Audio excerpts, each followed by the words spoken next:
Hi everyone, welcome back to Evermore YouTube channel. It's Chris back with a match preview for Newcastle United's upcoming game this weekend, 5:30 kickoff at Elland Road against Leeds United. I'm loving the fact Leeds are back in the Premier League. I've got a soft spot for Leeds, to be honest with you. Really good football club, very good fans, very similar to us, I think, being through the mill over the last 15, 20 years or so. Great to see them back in the big time. And of course, it is a Sean Longstaff derby as well, because Sean Longstaff is now playing for Leeds when he gets a game, which he did in midweek, which didn't go quite well in the Carabao Cup. But we're going to get stuck right into this, talk about how I think the lads are going to line up, and talk about how we think the game is going to go. Just before we do, if you haven't already, smash that subscribe button, help get us to the next milestone.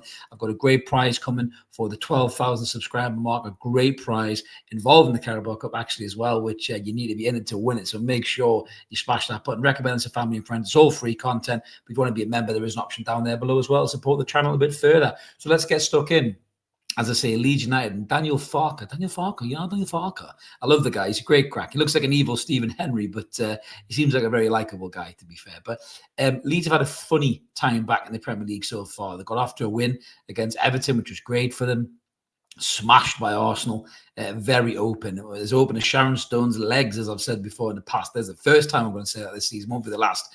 They got battered by Arsenal 5-0, and then they took on Sheffield Wednesday in the Carabao Cup midweek, old Yorkshire derby, and they lost on pens. And poor Sean Longstaff, they get some abuse as well from the Leeds fans, and hopefully that turns, because Sean's a good lad, he deserves a bit of support. I hope they don't turn on him too bad. I mean, he needs a good positive kind of run in the side this Sean to show you what he's worth. Hopefully he doesn't show you what he's worth against us at the weekend, but yeah, it's not going too well for Sean at the moment, God bless him. So let's get stuck in. And so in terms of the team news for both sides, Leeds United are facing a few injuries actually, and it's their midfield. I've got a good mate who's a Leeds fan. Hello to you, Phil, if you're watching, bud.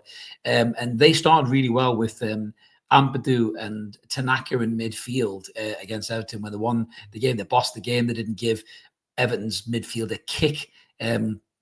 It was Dewsbury Hall, who sounds like a National Trust side to me. He couldn't get a sniff in the Everton midfield, and they bossed that game. And then they both got injured, which is a real shame. Knee injury, so then they were out. That's going to cause them a lot of trouble as well. And then Summerside, I think, is it Noah Okafor will be assessed ahead of the kickoff, who had a groin injury on Wednesday against Sheffield Wednesday. So in the absence of Ampadu and Tanaka, Longstaff may be handed his first league appearances against us, and you just know how this script's written. I hope to God that doesn't happen. But Anton Stack will also most likely be playing as well, who had a little bit about him as well, but bit silly tackle against the young wonder kid Max at Arsenal when he fouled him for a pen, but looks a decent player and works quite hard as well. So yeah, in terms of the Leeds United team, I'm just looking at what Sportsmo's kind of got them set up as there. So they've got Perry, Bogle, Rondon, Stewart, Goodmanson, Stack, Grieve, Sean Longstaff they've got in there. Dan James, remember him, Perora and Ganotta. What I would say about Leeds, and my mate has said this, Leeds fan, they don't have goals in this team. They struggle for goals. Which is ironic because we're doing exactly the same thing, and potentially we may have a new signing on the bench, but we'll get into that in a second. When we talk about the team lineup for Newcastle, but Leeds have got a hard work inside, but don't have anyone who's really good at set pieces or deliveries. Even though they're a really tall, big, strong side, they don't really have many people to put the ball in the mixer. They don't have any real creativity in that midfield, and like a number 10 to drop a shoulder, take somebody on, slip a pass through the lines. They don't have that kind of player. And they don't have an out-and-out goal scorer. So for Leeds United, they may struggle in the Premier League until they address those things. And I hope for their sake they do before the window shuts, because they are a really good club, and I want them to stay in the Premier League. It's tough to stay up in the Premier League. I feel for the promoted sides. The FFP's all against them. They spend the promotion money trying their best to stay up like this, like the Mackhams have done. But Leeds United do need to add a couple of real quality players in there, certainly up front, and some creativity in midfield to get that team firing, or they could be in big trouble. But let's go on to what we're really here to talk about, and that is Newcastle United. We've got injuries galore in this lineup. So we know what happened against Liverpool. We fought so hard and defiantly to stay in that game after the red card from Anthony Gordon, who will not play in this game. He will serve a 3-match ban following that straight red card against Liverpool with that very quick, reckless challenge from Gordon. I'm not going to bury him too hard. He come out and apologised very well on Instagram. It was a stupid challenge. He did the same thing we did, a stupid shove against Brighton. In many ways, the Liverpool one was in the heat of the moment trying to close the ball down. I can kind of condone the Liverpool red card way more than I could the Brighton one, so I'm not going to slag them off too much, but it was a stupid thing to do. And we've now lost him for 3 games, and depending on who comes in, he might regret that, and he might be out of the team for a while, depending on how well things go. But Anthony Gordon will be suspended. Fabian Schär had a concussion. He come off a concussion substitute against Liverpool, even though the referee left it for God knows how long. Poor Fabian Schär could have been in serious trouble. Huge credit to Alisson, the Liverpool goalkeeper, for stopping the game himself effectively and getting the attention to the officials to get the medical staff on. You know, it's good that players care about each other's safety like that, even if the referees are completely blind and oblivious to it. But Joe Linton pulled off with a groin or a thigh injury, one of the two, I think it was. Didn't look in a good way, could be out for a while. Sandro Tonali was playing with one arm at one point because he's buggered his shoulder. So the only positive thing about that was Jacob Ramsey came off the bench for Joe Linton, I think it was, and he looked lively against Liverpool. He was so quick and dynamic with his running and busy. And, you know, you put him against a team like Leeds United, with all due respect to them, he could be a real threat for Newcastle. And he will start this game, because this is how I've got us lined up here. Now, I'm slightly different to Sports Mode in terms of what they've done. So we saw Lewis Hall have a cameo off the bench against Liverpool, and I thought he looked excellent when he came on. I think Hall might get a start here. So I'm going to go Nick Pope in goal. I'm going to go Timo Livramento back in his right back position. I think with Trippier, we'll be managing his minutes carefully this season because he's getting on a little bit and the legs aren't quite there. I thought he looked tired in the second half against Liverpool. He might start this game because he's tried and tested and trusted by Eddie Howe, and I wouldn't be surprised to see it. But if it was me, I would go with Timo Livramento at right back. Malik Chow is going to come in for Fabian Schär regardless, because Fabian Schär is out with that concussion. That's the safety measures that demands that he doesn't play in the game. So Malik Chow will play as a right side centre half. I'm really looking forward to seeing Chow start the game. He come off the bench. He looked a little bit wobbly, and some people were a little bit critical about it, but he was thrown into such an intense pressure cooker of a Premier League game against the champions. He's bound to look a little bit shaky, but as the game went on, I thought he looked good. Good movement, some nice composure on the ball, quick, strong, good in the air. That's exactly what we need. So it's been great to see him starting the game and seeing how he does alongside the Geordie giant, the gladiator, the John Terry-esque figure who's become Dan Burn in this Newcastle side. It's almost hard to get him out of the side, to be honest with you. Sven Botman's on the bench, can't get a look in because Dan Burn has been imperious, and he continues to be imperious game after game. So yeah, Dan Burn is definitely in this side. And I'm going to go for Lewis Hall getting a start at left back, because I thought he looked excellent when he come off the bench.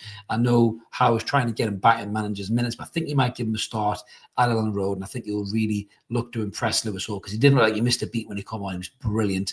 You know, that running, the defending as well. You know, again, marshalled Salah really well, just like Tino did when he was at left back. Bomb forward, some lovely link-up play with Barnes. And, you know, and the midfield as well with Louis Miley and stuff like that. And Ramsey put in a couple of really good deliveries. So I think Hall will start this game. The midfield three were massively depleted. We're missing 2 of the 3 superstar midfielders. So Bruno Guimaraes will be the captain. There's no doubt about that. He will play. Louis Miley's going to come in as the Tonali number 6 role. It's a huge game for Louis Miley, this. I'm a massive fan of Louis Miley, as you all know who watch the channel. I think the kid's got so much ability. But what's happened to him of late is he seems to have lacked a bit of confidence. He seems to be a little bit scared in terms of making a pass, trying to be brave with the ball. It's all a little bit too safe, a little bit too easy for Louis Miley. It's sideways or backwards. It's simple balls rather than threading the ball through the lines. And I'll give him some slack. Maybe he hasn't had the runners. You know, Alexander Isak's obviously not in the picture at the moment. Gordon has been in and out the side. You know, so maybe he's not had the runners, but we've got runners now. Alanga's a runner. You know, Barnes is a runner. You know, Ramsey from midfield is a runner. So Louis Miley's got no excuses here not to try and execute a few brave passes in this game. And I really hope he grabs this game by the nuts and shows what he can do with Louis Miley, because he's such a talented young player. You know, he burst into the scene at 17 years old. We've just talked about the Champions League draw today. Louis Miley's still the youngest assist maker, I think, in the Champions League with that pass. He'd probably get broken by old super wonder kid Max at Arsenal. I can never remember his surname there. I've gone blank, but you know what I mean. The 15-year-old kid that Joe Linton grabbed by the face in the pre-season game. I'm trying to remember his name now. It's going to do my nut. I'm going to have to type in his name here. What is his name?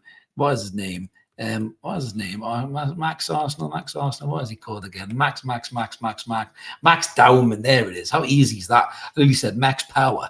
Max Dowman, that's the player. So he'll probably break that record this season, I'm sure. But Louis Mighty's showed his quality, and he needs to step up in this game, and he needs to show what he's all about. And I really hope that he does, because Sandro Tonali could be out for a while, at least 3 to 4 weeks potentially, and Louis Mighty can really make that spot his own in the 6. I hope that he does take that up. And again, I've talked about Jacob Ramsey's cameo off the bench. So exciting, pace, dynamic running, everything that Willock was maybe 2-3 years ago, Ramsey was showing, and I think he could really influence this game and possibly get a goal as well in this game, I think. So really excited to see what Jacob Ramsey can do, and I think he'll take that opportunity. And then the front three, I've gone from Alanga to the right-hand side, Barnes to the left, and I think Willis Sula will get his chance through the middle. He scored a goal in midweek against on the Monday against Liverpool. Took it really well, to be fair. Lovely flick on by Big Dan Burn.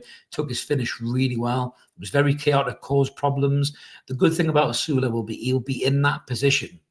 He'll get himself into a position to try and take a chance. He might fluff 5 or 6 or 7 chances that come to him, but he might put one away. And at the moment, we've been creating so many chances for a centre forward, and there's been nobody there to put it away. But I think Willis Sula will get his chance in the middle of the front three, the centre forward position, and a chance to impress. And boy, will he need to impress, because by the sound of it, potentially, as I'm recording this, we've got the German under 21 striker, the Stuttgart centre forward, or soon to be former Stuttgart centre forward, Nick Waltemore, signing for Newcastle United. Unbelievable striker, brilliant striker. 64 million quid is the fee, apparently. Craig Hope just casually threw it out there, and then all of a sudden he's on a plane, he's over at Newcastle, he's getting spotted, he's got a medical booked, and it sounds like Newcastle are going to wrap that one up really, really quick, and hopefully he'll be registered in time to be on the bench against Leeds. And you never know, he might just come on and make the difference in this game. This kid looks like he's got the lot. He's 6'6", he's got a great touch, quick feet. There's a touch of the Berbatovs about him, very composed on the ball, a great link-up play, can flick a ball around a player, can run at players with speed, can flick it from one foot to the other, score one-on-ones, score from the edge of the box, score headers. He's an excellent prospect as a centre forward. He's 22, 23 years old, exactly the right kind of age for Eddie Howe to make a better player. So it's really exciting to be excited about Newcastle signing players again and not worry about the grumpy centre forward who won't play for Newcastle. But it looks like Waltemore could be through the door in time to be on the bench for Leeds, which would be amazing. And then potentially we could even have another centre forward through by the end of the week. Maybe not in time for this game, but possibly in time for the next game after the international break. But it's exciting times for Newcastle United. But this is going to be a difficult game. Leeds will be pumped right up for this. They want to show their fans that they're not going to fall off the edge of a cliff after the Sheffield Wednesday embarrassment. They'll really go at this game. I think it'll be a tight game. I think Newcastle will nick this game 2-1 at Elland Road. So let me know in the comments below what you think about our lineup, what you think about Eddie Howe's lineup, what's he going to do,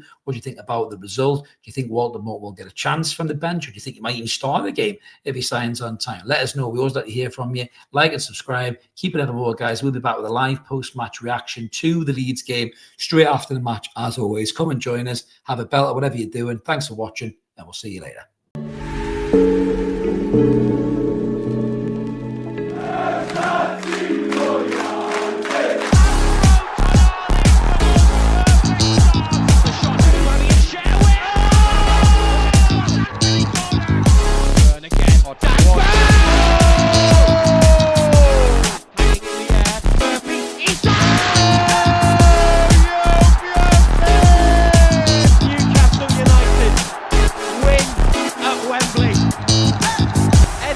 Heroes celebrate. They have done it.